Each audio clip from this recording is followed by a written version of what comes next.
aan al ons voornemende bakies en hulle ouers. Ja, ons is in die mekaar tye en ons het die afgelope naweek ons oop dag aangebied op 'n totaal nuwe konsep en manier om julle deur ons terrein te vat en te wys wat by Laerskool Bakenkoop gebeur het. Ons verbasing was groot vir die opkoms wat hier was en die 160 karre wat deurgery het.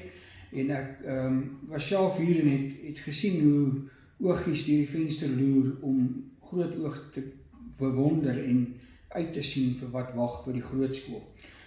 Dis moeilike tye om te kies, waar gaan ek as ek nie alles kan sien nie, en daarom bly ons uitnodiging altyd oop om vir julle te sê, kom maak 'n draai as jy nog iets wil sien of nog iets wil weet. Hoe kies 'n ou dan nou my skool? En ek sluit altyd daarmee af met 'n gesprek met ons ouers by so 'n oop dag. Jy kies met jou hart en gaan waar jou hart vir jou gemaklik laat voel. En as jou kind in jou arms was, daar waar jou kind jou die minste vasgeklim het of vasgegryp het en net bietjie gelos het, beteken hy voel ook gemaklik in die omgewing.